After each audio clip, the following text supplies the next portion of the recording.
everybody, for joining us for another episode of Schooled Podcast.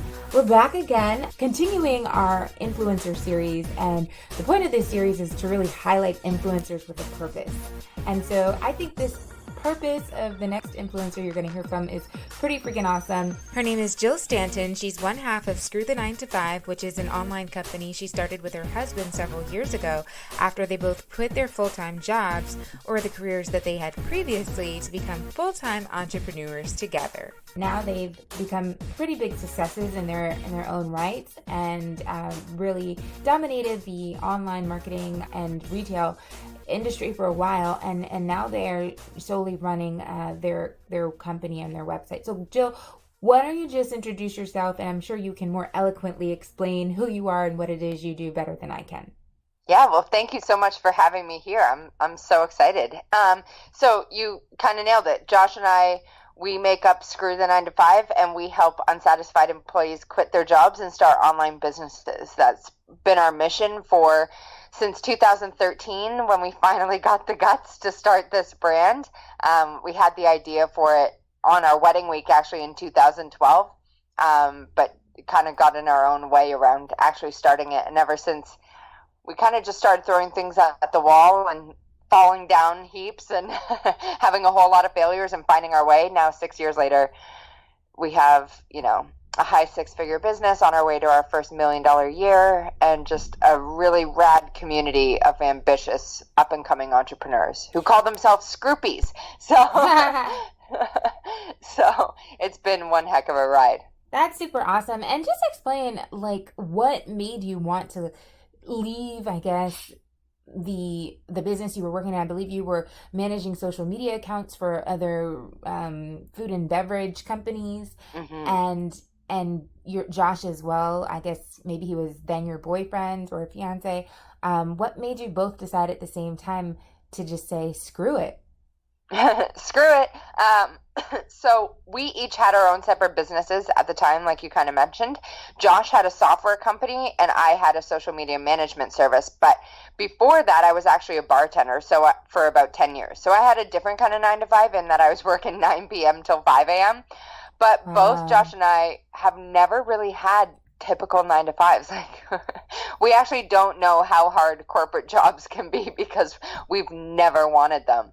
We've always just kind of lived this kind of unconventional life in our own way without even realizing it until we met. Josh had, like I said, a software company. I was watching him barely work that many hours and yet make all this money, and I was like, what is this guy doing and how can I get some of this?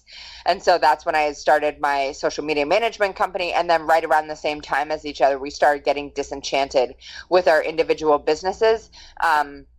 And I remember Josh said to me, it was like late 2011, and he's like, we should just start a business together. And I was like, okay, yeah, I could get down with that. What should we do? And he's like, we should start an affiliate site. And I was like, yeah, done. BTW, what's an affiliate site? I didn't really know. I just knew that he, from my perspective at the time, had it all figured out. And I just kind of dove in head first, and I learned how to write for the web and build an audience and build an email list and create content and shoot videos.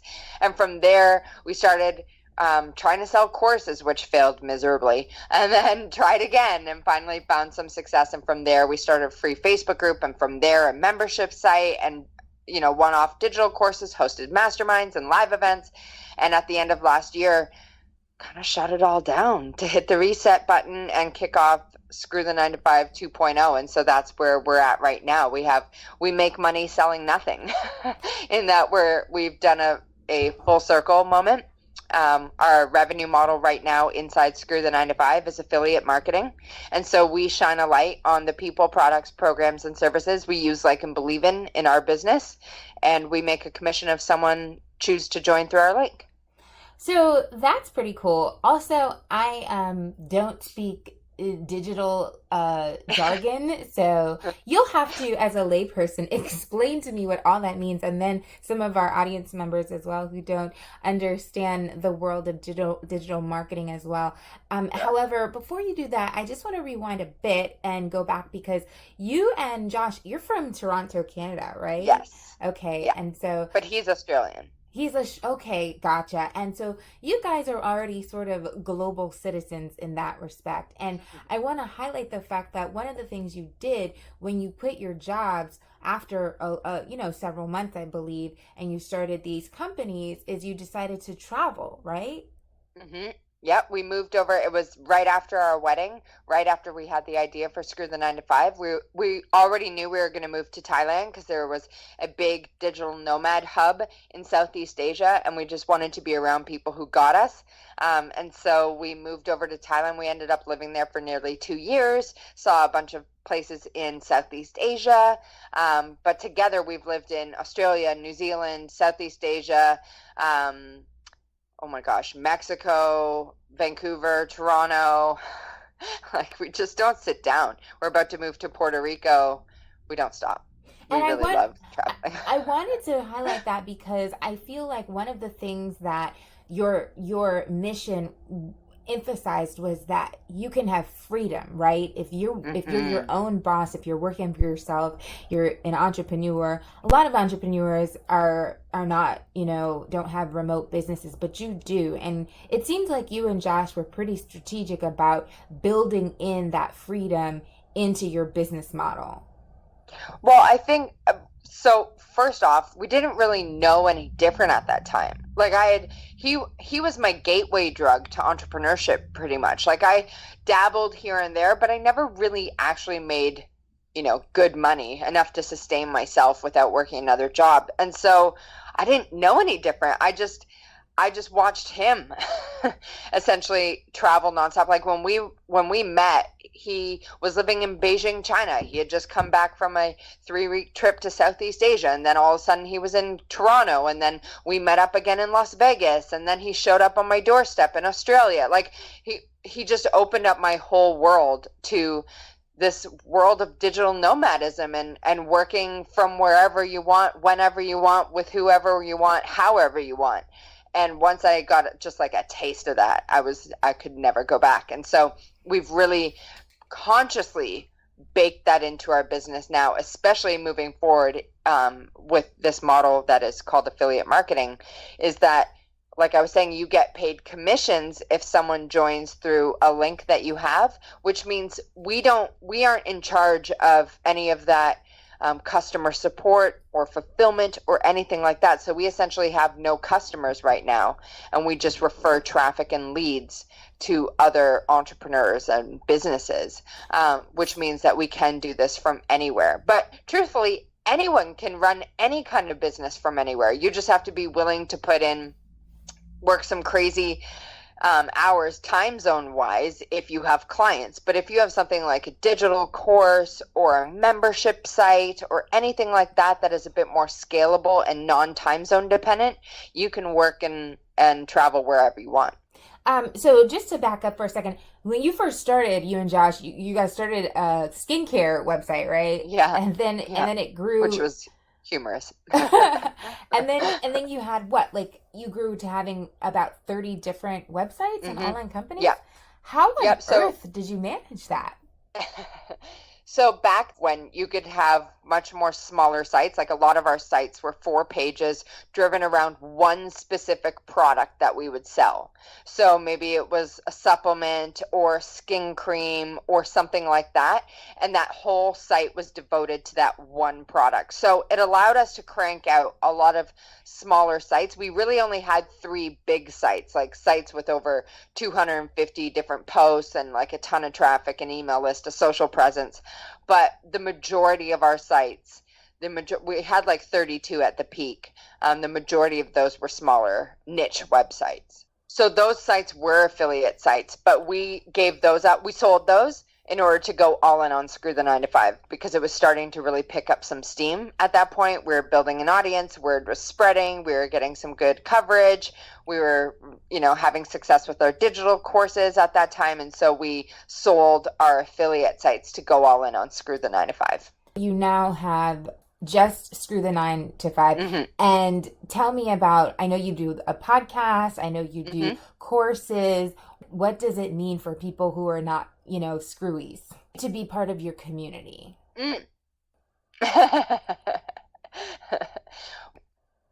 Really, all you need is a dream and the guts to go for it. Like, if you are willing to show up and work through a lot of your, disempowering beliefs that we're all raised with, right?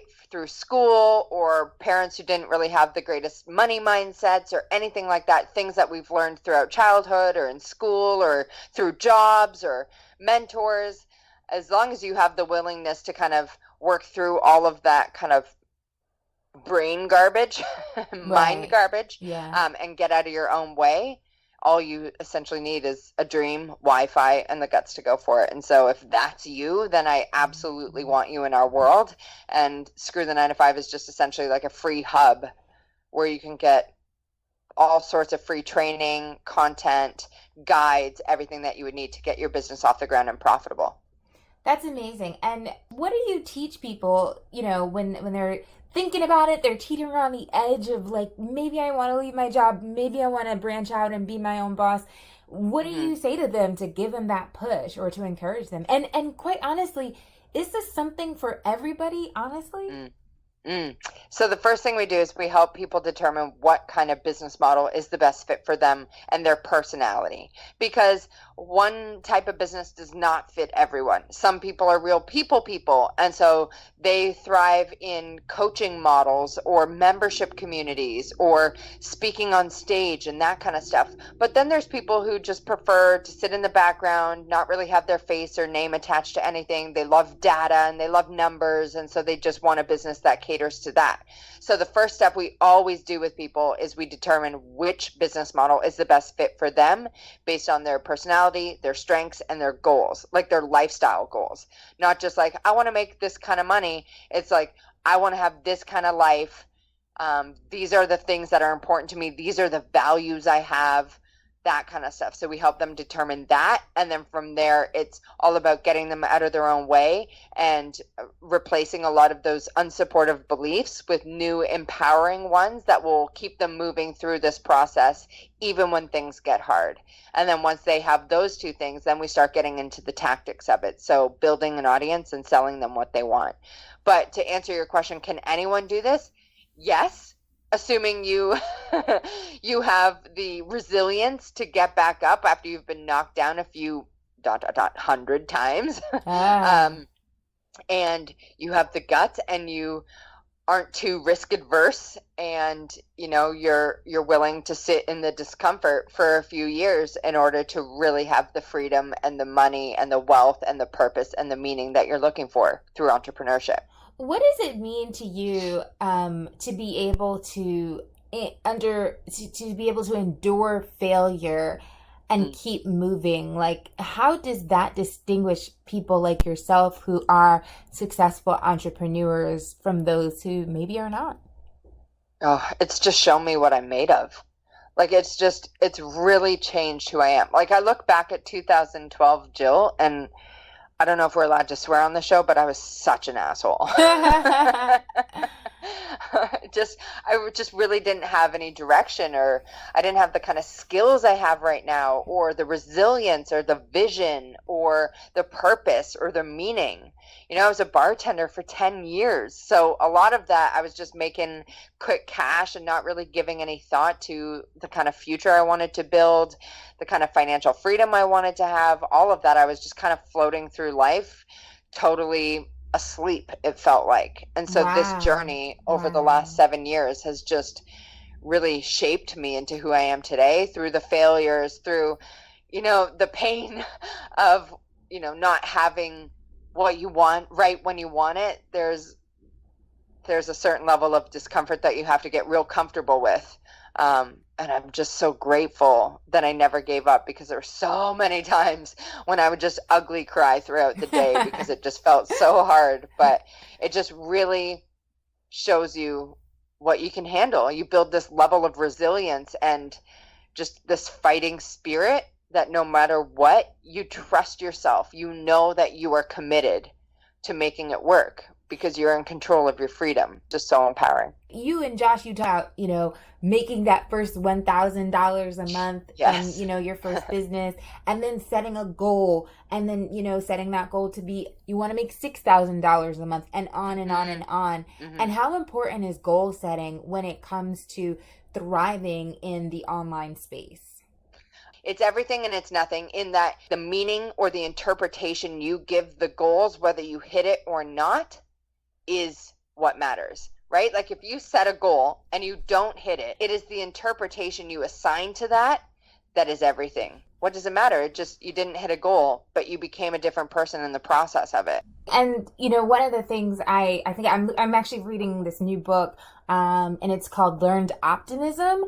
And cool. Yeah. And it's, completely life-changing book recommended to me by somebody. But one of the things it talks about is, how do you explain adversity to yourself, right? And how you explain adversity to yourself is really what shapes your outlook on life and determines how you move forward in life or backward in life or stay stagnant in life.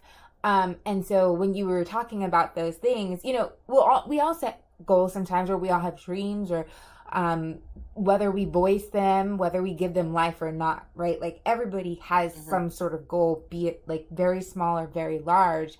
If we don't attain that goal or dream, there are some of us who just give up and then just don't try again. And then there are others who are able to withstand adversity and understand that temporary setback, picking myself up, dusting myself off. What do I need to do better, the next time? And you sound like one of those people who are able, perhaps with the help and influence of your husband, to understand, adversity as something temporary and talk yourself into moving forward so that you can reach your goal. Well, I just don't have a plan B, right? When you have a plan B, your plan A is never really that serious. Like, I will never go back to a job. I'm the worst employee you could have. So wow. I'm kind of stuck with this because I can't imagine my life any other way. Truthfully, I just believe hard. I think that's a big thing. When you say people give up on their goals, it's because they don't believe hard enough. And so they think that one failure, quote unquote failure, because it never is a failure, it's just a different way of getting to your ultimate goal. They assign meaning and interpretation to that, being that they're not cut out for this. And so they give up believing in their dreams like that. Like, oh, one thing didn't go my way, I guess I'm not cut out for this. No. Entrepreneurs know that one setback does not mean you're not cut out for this. Entrepreneurs know it's about the long game. And when you think from the long game, you have more resilience. You believe harder because you can start thinking from that person who, again, looks back on where you're currently at and is like, remember that time I struggled to sell an online course? Because the long game you, future you, already has it. Their success is inevitable. So looking at that version of yourself, thinking from that version of yourself, and being that person now is what can really accelerate your progress so that you don't give up if one thing doesn't go your way.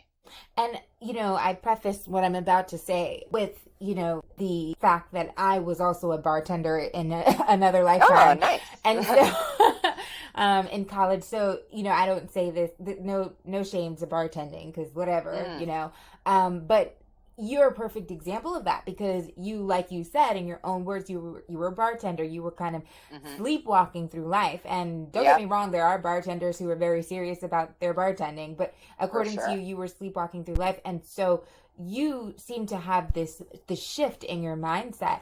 And here you are now, years later, and you are really a leader in the online space, so much that you become like this social media influencer. I mean, did bartending Jill ever imagine that she No. would be here all these years later?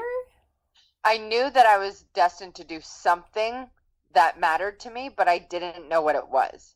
And that's why I think you can't let one setback stop you. Because if you knew how to get to the ultimate place you wanted to get to, the magic would be gone, right? And if you Right, knew how to get there, or if you thought you knew how to get there and you tried one thing and it didn't work, you would give up.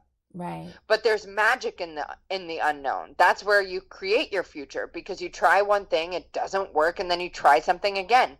And through this little set of detours that are kind of unpredictable and just inexplainable, things just have a way of getting you to your ultimate destination if you don't give up. And chances are it's going to be sweeter and better than you ever expected, because you can't predict it.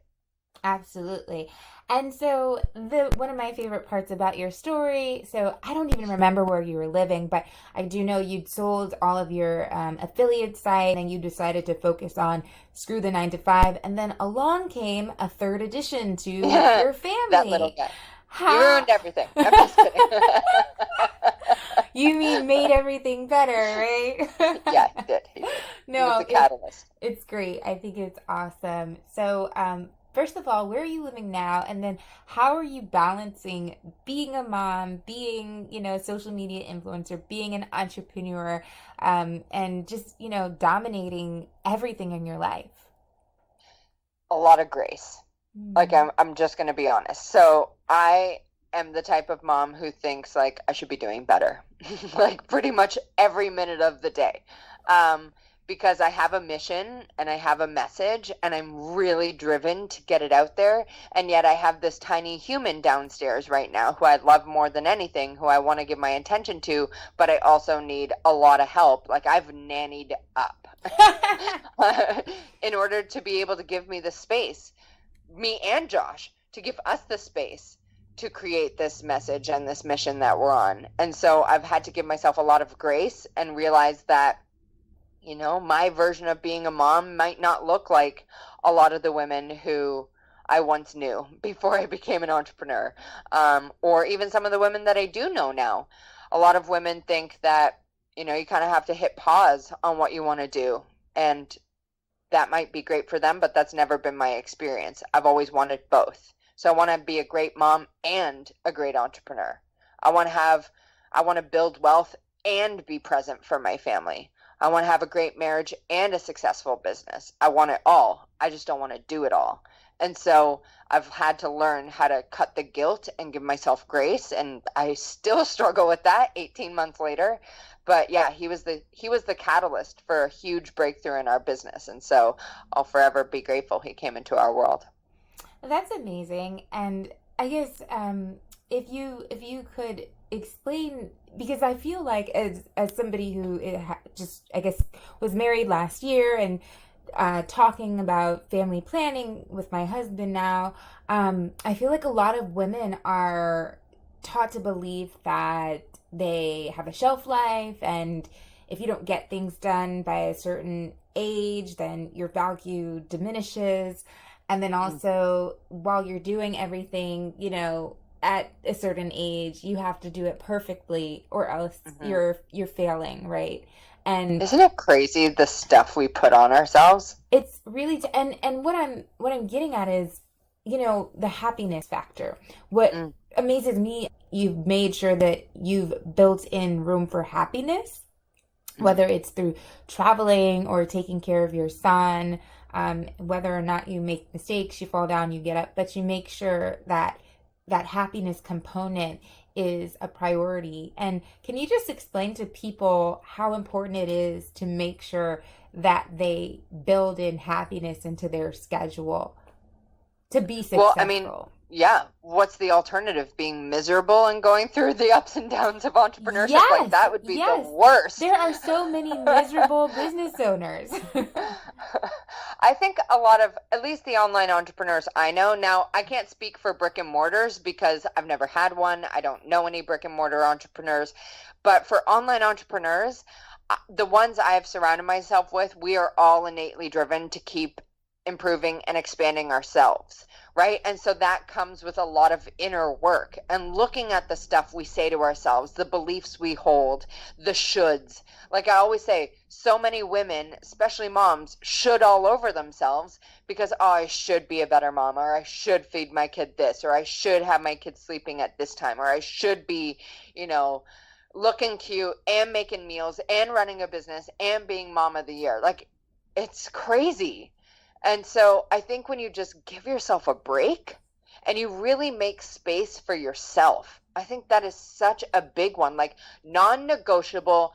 This is my time for me to fill my soul and do stuff that matters to me because I am a human and not just a mom and not just a business owner and not just a wife. I'm a multifaceted powerhouse. When you claim that and then give yourself the permission to go for it, I feel like that begets happiness. Like if you don't go for it, things just feel so miserable. And the more you get into it, like the better it gets, the better it gets. The better you get, the better you get. Right. The happier you get, or the happier you become, the happier you become. Right. It's all just a flow of momentum, really. Because if you're committed to changing the way you act, which is really where happiness comes from, your beliefs and all your inner game, right? Because happiness is just a decision to be happy, really. Right. Most people think, happiness happens to you, but you choose to be happy. Right. When you really start looking at that and taking that stuff seriously is when a whole new world of opportunities opens up for you. It's when a whole new level of fulfillment and happiness and momentum and flow just rushes into your life because you are doing the work to clean out the garbage and make space for just ease and alignment and purpose and fun. And just, I think when you prioritize that, everything kind of falls in place. Finally, where do you see Screw the 9 to 5 going? What's your long game vision for Screw the 9 to 5? I mean, I know it's hard because, like you said, several years ago, you couldn't have imagined that you'd be in this place. So I know that, I don't know how we'll get there. I really don't know how we'll get there, but my next goal is 10 million a year. So I think the model that would fit that is, in my head at least, is the signature coaching program that we're working on creating called Your Big Shift. And it's really about helping employees upgrade their inner game so they can become these unstoppable entrepreneurs who get to quit their jobs and live this life of purpose. I think we'll have physical products. So apparel, I really see, this sounds so random, but I said to Josh, I'm just going to add it to the vision because I just see it. I just see like a line of office furniture. Oh, like wow. Really cool at home office furniture, but in different lines. So like the digital nomad line, which is like little suction desks that stick to any kind of surface. Wow. Or there's like a home office line, or if you rent an office space, there's a line for that. I don't know what that looks like or how that's going to come to be or what partnership would need to happen in order to make that happen, but I'm just putting it out there and I trust that it'll unfold when it's supposed to. And then I really think Josh and he would disagree because he does not like the limelight the way that I do. But I am just convinced that we have a TV show somewhere in us. And he's like, no, I don't think I do. I was like, no, you do. You'll be the Kanye to my Kim Kardashian. Oh, God. It shows up here and there, but that will convince him. Show. If he wasn't sure before, he is certainly sure now. Yeah, he's like, I'm out. Yeah.